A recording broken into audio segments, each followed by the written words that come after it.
Ngerti episode 1.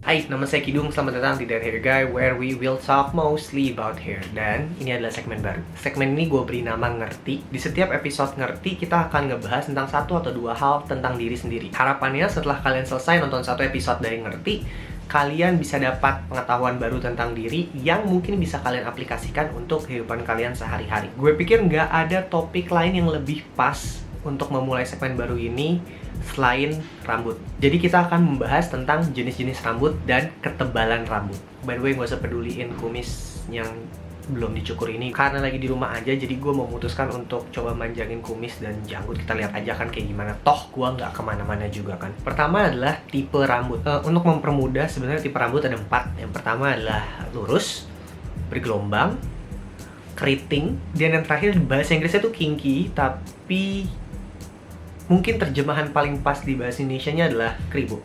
Rambut lurus adalah rambut yang umumnya ditemukan di Asia dan kayak gue gini.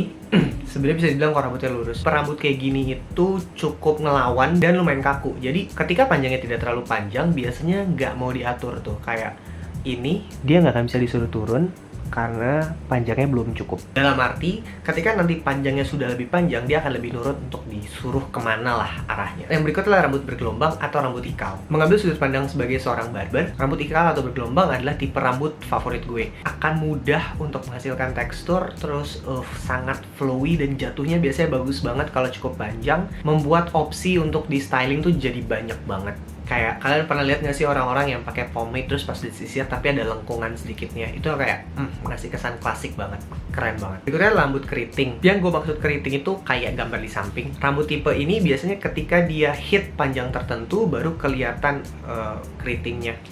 Tapi kalau dia lebih pendek, biasanya terlihat bergelombang kayak ikal aja gitu. Yang keempat adalah kinky atau kita sebut aja kribo lah ya.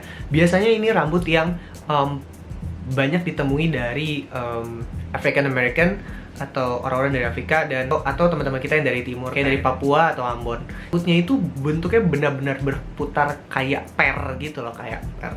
Biasanya orang dengan tipe rambut kayak gini rambutnya tebal, perhelainya akan bagus banget kalau kita doing kayak bald fade gitu. Keren banget.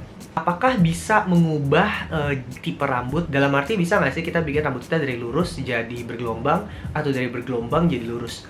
Atau dari keriting jadi lurus, dari lurus jadi keriting. Kalau pertanyaannya bisa atau nggak bisa, jawabannya bisa. Kalau dari bergelombang atau keriting pengen bikin lurus, kita sering dengar istilahnya di smoothing atau di rebonding. Ada beberapa produk kayak Gentle Fever yang katanya bisa bikin rambutnya jadi lurus. Apakah mengubah tipe rambut kayak gitu akan merusak rambut? Iya. Apakah baik untuk dicoba? Terserah kalian. Selama kalian bisa menimbang konsekuensi yang akan datang dari keputusan yang diambil sih, sebenarnya terserah. Kalau kalian mau misalnya boring banget rambutnya lurus dan lemes kayak gue, terus pengen ada gelombangnya dikit, terus akhirnya kalian putusin untuk perm, ya udah lakuin aja gitu. Sadari bahwa sebenarnya ketika kita mengubah rambut kita dari lurus ke keriting atau dari keriting ke lurus, itu pasti melibatkan bahan kimia dan pasti akan ada konsekuensi yang timbul dari proses itu. Mulai dari apakah rambutnya akan jadi lebih tidak sehat. Terus banyak sekali treatment turunannya yang harus diikuti yang mungkin akan makan biaya dan sebagainya. Atau mungkin ternyata pas sudah jadi hasilnya nggak terlalu cocok dengan wajah kalian. Yang terpenting kalian sudah harus memastikan dan menimbang segala jenis konsekuensi yang mungkin muncul dari keputusan yang akan diambil. Berikutnya kita akan bahas tentang ketebalan rambut. Ketebalan rambut yang gue maksud ngomongin tentang tiap helai rambut. Harusnya kalian sudah tahu kalau setiap helai rambut itu bentuknya silinder atau tabung lah. Nah, ketebalan ngomongin tentang seberapa tebal diameter dari per helai rambutnya. Nah, kalian harus kawinin ketebalan rambut kalian dengan jumlah rambut yang kalian punya. Bisa jadi per helai rambut kalian tebal tapi jumlahnya nggak banyak. Bisa jadi juga per helai rambut kalian tuh sebenarnya tipis tapi jumlahnya banyak. Tentu saja juga bisa jadi udah tebel per helainya terus jumlahnya juga banyak, dan atau udah per helainya tipis terus jumlahnya nggak terlalu banyak. Gimana cara untuk menentukan sebenarnya rambut kalian tuh tebal atau tipis atau medium? Banyak-banyak main aja kalau lagi nongkrong sama teman-temannya setelah semua perkara corona ini selesai dan kita udah mulai nongkrong lagi sama teman-teman kita. Dipegang aja, coba dipegang gitu rambutnya, dirasain perhelainya tuh sebenarnya tipis atau enggak. Bandingin sama punya kalian, kan jadinya dapet datanya tuh ya. Oh sama si ini lebih tebel gua, oh sama si ini lebih tipis gua, oh sama ini lama-lama kalian bisa nebak, oh ternyata kayak rambut gue itu perhelainya hitungannya medium deh. Oke, sekarang bayangin kalau rambut kalian itu perhelainya tebal dan kalian juga punya jumlah yang sangat banyak. Ini akan membuat rambut kalian jadi kayak super semak belukar yang tebel yang nggak bisa diapa-apain, nggak bisa disisir. Kalau disisir akan jatuh. Apa yang bisa dilakukan? Ketika kalian potong rambut, kalian bisa minta ke orang yang potong rambut kalian untuk tolong tipisin. Gue mau jelasin tentang menipiskan rambut. Biasanya tukang cukur itu ketika dia akan nipisin rambut, dia akan ganti guntingnya jadi gunting penipis, atau kita suka sebut gunting sasak. Kayak gini. Kalau kalian bisa lihat di gigi yang bawah itu bergerigi. Bandingkan dengan gunting biasa. Gunting yang biasa, gigi yang bawah sama kayak gigi atas. Apa yang membedakan ini dan kenapa ini jadi bisa dipakai untuk menipiskan rambut? Gue berusaha cari kertas A4, tapi di rumah gue nggak ada kertas A4, adanya amplop, jadi kita pakai amplop aja. Bayangin nih rambut kalian, ketika pakai gunting penipis atau gunting sasak, lihat hasilnya. Ini kita pakai gunting biasa. Ketika pakai gunting sasak atau gunting penipis, hasilnya bergerigi. Kalau pakai gunting biasa, hasil lurus dan tajam. Ketika diaplikasikan ke rambut, kalau pakai gunting yang ini, nggak akan 100% rambut kalian tuh ke gunting. Sementara kalau pakai gunting yang biasa, akan 100% rambutnya ke gunting. Dampaknya apa? Ketika pakai gunting sasak ini, akan ada hasil bergerigi dari panjang rambutnya, tapi konsisten. Hal ini akan membuat rambutnya jadi bisa jatuh lebih natural dan jatuh lebih enak, karena tidak terlalu tebal dan saling meniban panjang rambut yang sama. Itulah kenapa kalau rambut kalian sangat tebal, nipisin rambut jadi opsi yang sangat menarik dan akan sangat memudahkan kalian untuk styling rambutnya nanti.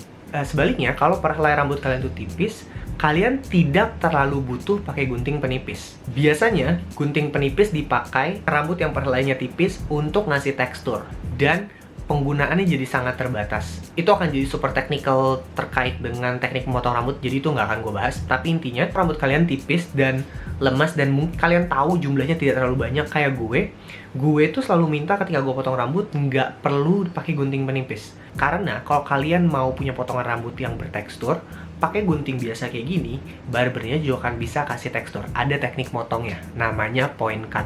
Again, gue nggak akan ngebahas lebih dalam tentang bagaimana teknik potong rambutnya. Pertama, karena bukan itu tujuan video ini. Kedua, gue juga merasa gue belum jago-jago banget untuk ngebahas hal itu. Anyway, kalau rambut kalian tipis dan terlalu ditipisin dalam proses potong rambutnya, itu bisa membuat kita bisa melihat kulit kepala kita sendiri. Dan itu bukan look yang bagus sebenarnya, karena jadinya kelihatan kayak sebenarnya udah mulai membotak, tapi kalian mau ngumpetin botaknya kayak gitulah. Itu kayak bukan look yang terlihat bagus gitu, apalagi karena kenyataannya itu bukan kebotakan kan. But anyway, menurut gue kalau kalian tahu kalian punya rambut yang perhelainya tipis, ketika kalian potong rambut kalian bisa bilang kayak gak perlu pakai gunting penipis kok, paling di tekstur aja. Gue rasa saat ini industri barber Indonesia tuh sudah ngerti maksudnya ngasih tekstur tuh kayak gimana, dan kalau industri salon udah jauh lebih ngerti lagi. Anyway, that's it. Kita sudah ngebahas tentang tipe-tipe rambut dan tentang ketebalan rambut. Tipe-tipe rambut, gue ulang ya, terbagi menjadi 4. Yang pertama adalah rambut yang lurus, kemudian rambut yang bergelombang atau ikal, rambut yang keriting, dan rambut yang kribo.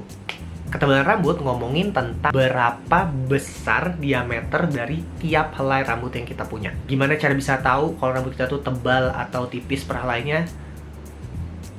Banyak-banyak main aja. Anyway, that's it. Episode pertama dari Ngerti. Thank you so much for watching and for liking and for commenting. Dan kalau kalian belum subscribe, terus mau subscribe channel ini setelah video ini selesai, thank you very much. Tombol subscription-nya ada di bawah. Jangan lupa dinyalakan notification bell-nya supaya kalian bisa tahu kapan video baru gue naik, yang harusnya adalah di setiap hari Kamis. Let me know in the comment section apakah ada konten lain tentang diri kalian yang kalian ingin lihat gue bahas untuk episode lainnya dari Ngerti. Gak harus tentang rambut, gue pengen di Ngerti ini tuh kita ngebahas tentang diri. Jadi kita bisa ngebahas tentang emosi, temperamen, perilaku, segala hal terkait dengan diri lah. Kalau ada konten-konten psikologi yang kalian ingin lihat tentang diri, please tulis juga di bawah, nanti gue bisa lihat, bisa gue godok, mungkin bisa gue bawain. Kalau emang gue butuh orang lain untuk datang sebagai bintang tamu dan ngebahas tentang konten itu, gue juga akan ngelakuin. So please be creative, tulis aja konten apapun yang kalian mau lihat tentang diri kalian di bawah. Other than that, di rumah aja. Till next time,